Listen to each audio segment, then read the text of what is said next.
Have you ever had that feeling where your stomach just drops through the floor? It's that horrible moment when you realize everything you believed was a total lie. Imagine the person you thought was your soulmate, the one you'd give up everything for, turns out to be your total nightmare. It's a level of betrayal that most of us can't even wrap our heads around. And yet, here we are, watching O'Driscoll's entire world just crumble right in front of us. Was this whole thing just a messy mistake? Or are we looking at something much, much darker? Honestly, it feels like we're watching a slow-motion car crash on the cobbles right now. And the worst part? The person who caused all this damage might actually walk away without a scratch. Can a heart even recover when it's been broken this loudly? Or are we just seeing the total destruction of a young boy's soul? Think about how this all started. Megan Walsh didn't just walk onto the street. She basically hunted her way in. She showed up as this supportive athletics coach. She was the one person who got, well, when he was struggling with the move from Hull to Weatherfield. But let's be real for a second. She wasn't actually interested in his sprinting times. She was looking for a way in. She saw a kid who was frustrated with his dad, Ben, and she used that. She made herself the only one who understood him. Looking back, that is just classic grooming. It is absolutely terrifying to watch it play out on screen. She built this secret little world where only she and Will existed. She did it so carefully that no one noticed until it was way too late. Why did she do it? In my opinion, she just thrives on having total control over someone. She isn't a teacher, she is a puppet master. She views young guys like Will, and we can't forget Lee, as projects she can just throw away when she is bored. The relationship they had wasn't some romantic forbidden love story. It was a gross abuse of power by someone who should have known better. Megan waited until the very moment Will turned 16 to take things to a physical level. That shows you just how calculated she really is. She knew exactly what she was doing. And the funny thing is, the truth was hidden right under our noses for months. When Lee showed up, we finally got confirmation that Will wasn't the first schoolboy she targeted. Lee told Will straight to his face that they'd had a thing last year, and that she was just using him. But Will was so deep in it that he couldn't see the truth. He was convinced they were in love. Don't you think it's heartbreaking how a predator can make a victim feel like they're the one in control? Now, let's talk about that whole French escape plan because it was just gut-wrenching. Will actually stole £2,000 from the rover's return safe because he was so desperate to be with her. He really thought he was the hero of his own story. He thought he was providing the money so they could start a brand new life together. But the reality? Megan only booked one ticket for herself. She was going to let this kid become a fugitive and lose his entire family while she skipped the country with his dad's money. I mean, how cold-blooded do you have to be to let a teenager think he's running away to a fairy tale when you're actually just using him as a bank? It's honestly one of the most disgusting things I've ever seen a villain do. The emotional weight of saying goodbye to his little sister, Susie, is what really gets me. He thought he was saying a final goodbye for love, while Megan was probably already checking her flight times. Luckily, we have Tim Metcalf. Tim is the unsung hero here. Honestly, he's the only reason Will isn't in a jail cell or stranded at an airport right now. Because Tim has been through it himself with a woman named Trisha when he was only 14. He could see the signs that no one else could. Tim didn't yell or scream like Ben did. He just sat with him in that cab and gave him the space to see the truth for himself. When Tim pulled up at the police station instead of the airport, he wasn't just telling on Will. He was literally saving his life. Do you think Tim's approach was the only way to reach Will? Or should Ben have been more patient? Watching Will realize that Megan never actually loved him is like watching someone's heartbreak in real time. He told his family that reporting her was the hardest thing he's ever had to do. Even as he walked into that station, he still felt like he was betraying her. That is how much she messed with his head. And then the news hits that she's been released on bail. Can you imagine the shock? You finally find the courage to speak up, and the system just lets your predator walk right back into your neighborhood. It is an absolute insult to every victim out there. You can see why Will is completely broken by it. He admits he'll probably never get over the betrayal because he really did believe she loved him. And it is not just Will who is suffering. Look at Sam Blakeman. That poor kid was the first one to figure out what was going on. Megan basically terrorized him into silence. She threatened him so much that he ended up in the hospital. And now he is walking around with Roy, telling him to trust no one. Sam is tracking his own bag for devices and smashing his telescope because he is so scared. This is the ripple effect of what people like Megan do. They don't just destroy one person, they poison the whole community. I really feel for Sam here. He is just a kid, and now his sense of reality is totally warped. Do you think Roy's advice is actually making things worse for Sam? Or is he just being realistic about the world they're living in? Then there's the whole miscarriage lie. This is where Megan goes from being a villain to being a total monster. She told everyone that Maggie caused her to lose the baby. But the truth is, she had a secret termination just to hide the evidence of what she'd done. She weaponized a medical procedure and the idea of a lost child just to frame Will's grandmother. It is a level of manipulation that is honestly hard to even talk about. She knew that by making Maggie look like a criminal, she could keep Will on her side. She even admitted to a counselor that she chose a termination because she didn't believe she could be trusted with a child. So, where does this all go? We know Megan is one of the 5 people who might end up dead in that big flash-forward storyline. Some fans are convinced that Maggie is going to be the one to do it. I mean, Maggie has killed before, remember Alan? It wouldn't be her first time taking out a threat to her family. But the theory that she might frame Eva for it? That would be a crazy way for Eva to leave the show. Could you see Eva going to prison for something Maggie did? It feels like the kind of dark twist this storyline deserves. Megan thinks she's won because she is out on bail. But she has no idea how many people in Weatherfield want her gone for good. The actor who plays Will, Lucas Hodgson-Wale, said it perfectly. He described Will's journey like running with a heavy metal chain that's finally stopped, and now the whiplash is hitting him. He has finally stopped lying, but the truth is actually more painful than the lie was. He believed in peaches and cream and running off to France. But now he is left with nothing but a broken family and a lot of therapy ahead of him. He is overwhelmed knowing she is back out on bail. Do you think he can ever truly move on as long as she is still walking the same streets? Or is the only way for him to find peace for her to be gone forever? This storyline is doing such a good job of showing how grooming actually works. It is not always about someone being creepy in a dark alley. Sometimes it is the person you trust the most. It is the person who is supposed to be your mentor. Megan Walsh is the perfect example of a modern-day villain who uses love as a weapon. She is still telling the police that Will is delusional and infatuated. She is trying to make him look like the crazy one while she plays the victim. It makes you want to reach through the screen and give her a reality check. She even claimed to have posed to make her pregnancy, and loss seemed more significant during a therapy session. The layers of her lies are just endless. So I've got to ask you guys, do you think Maggie is actually capable of killing Megan to protect Will? She's done it before, so why wouldn't she do it again? And what about Tim? Was he right to trick Will into going to the police station? Or did he take away Will's choice at a time when he needed it most?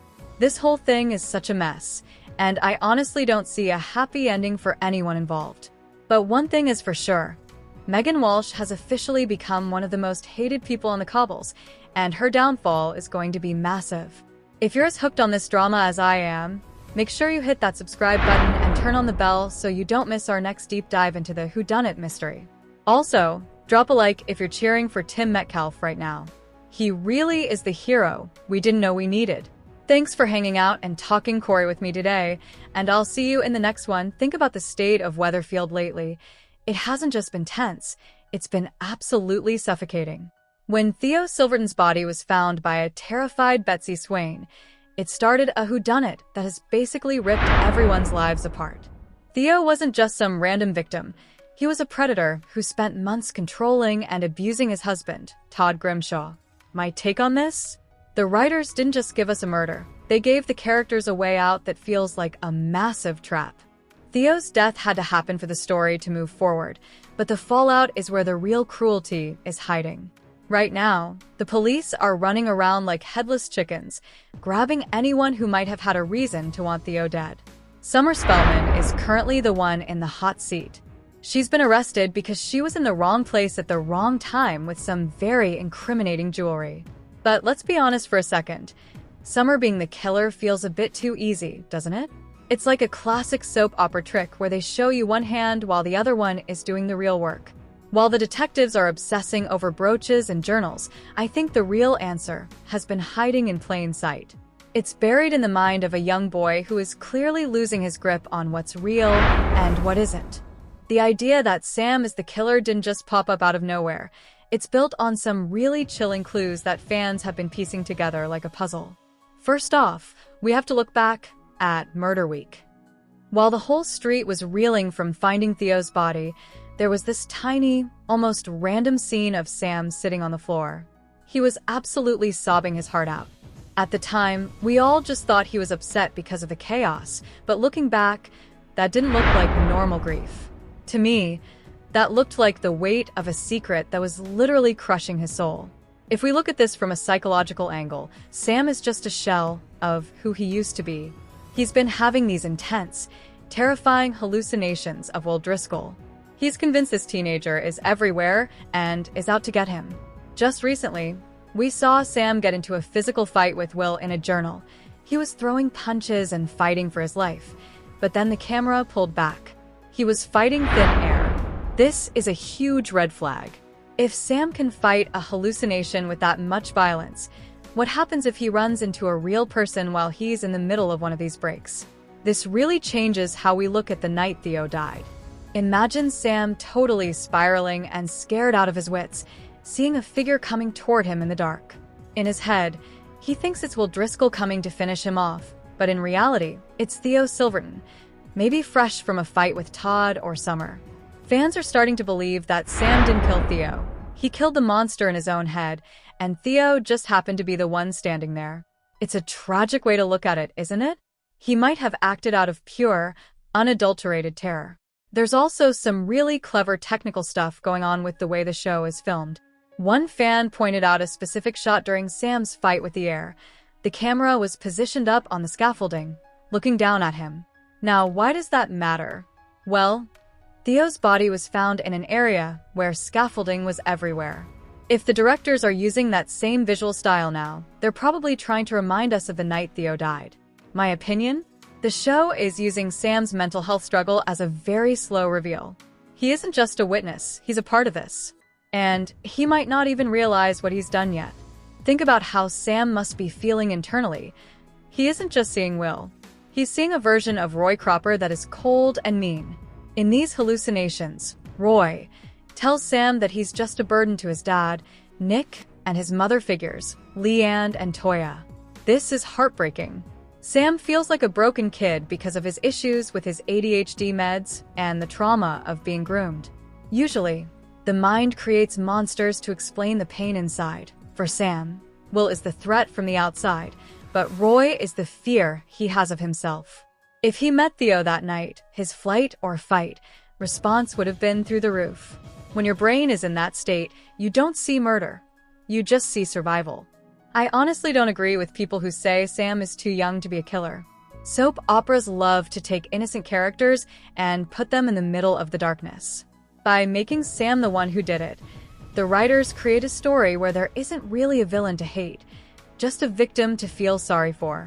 It's a brilliant, if really sad, way to keep us all hooked. Now, we can't ignore the people the police actually think did it. Summer Spellman is their #1 target right now. They found a gun in her journal where she talked about wanting to get rid of Theo. She was also seen running away from the flat, and her blood-stained brooch was right there at the scene. But think about it. When does the first person arrested in a soap actually turn out to be the killer? Almost never. Summer feels like a giant distraction designed to make us feel relieved when she's finally cleared. Then you've got Danielle Silverton, Theo's ex-wife. She's been acting incredibly weird, paying for expensive funeral flowers and pointing the finger at Todd to get the heat off herself. Ryan Connor even thinks he saw her on the night it happened. But Danielle has a very obvious motive: money. She's looking at life insurance and inheritance. In a real whodunit, the person with the most obvious reason to kill is rarely the one who actually did it. Danielle is driven by greed, but Sam is driven by a broken reality. Which one makes for a more gut-wrenching story?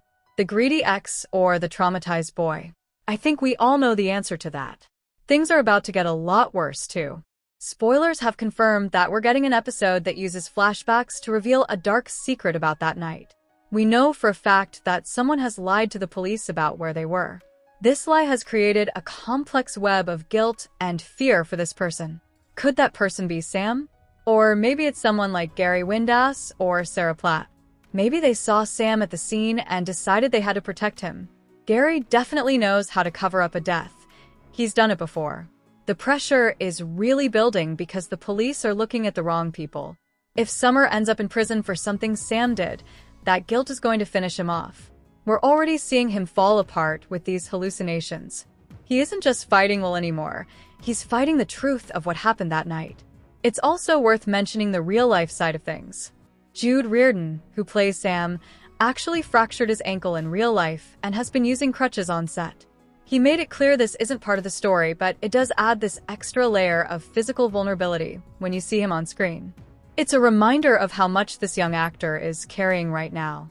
His performance has been haunting. He's capturing that specific kind of childhood fear where you can't even trust your own eyes. If it turns out Sam is the killer, Jude's work during Murder Week is going to be remembered for a long time. So, what's coming next? The producer has said we'll find out the truth in late June or July. My prediction? The flashbacks will clear Summer, but show us a mystery person who the police don't know about yet. If it is Sam, the impact will be huge. How do Nick and Leanne handle that? Do they turn their own son in, or do they become part of the cover-up to save his future? This wouldn't just be the end of a mystery, it would be the end of Sam's innocence forever. This theory really changes how you look at the whole case, doesn't it? It turns a simple revenge story into a deep, tragic look at mental health and what happens when trauma goes too far. Whether Sam is actually guilty or just saw something he can't process, the street is never going to be the same.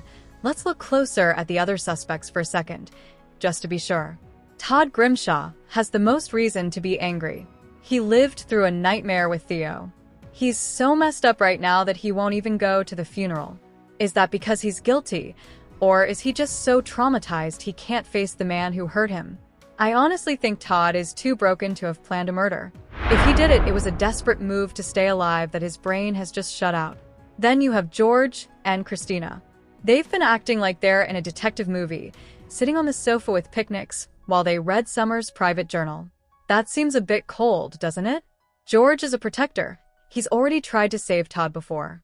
Maybe he decided to finish the job so Todd would finally be safe. And Christina? She's been very quick to point the finger elsewhere.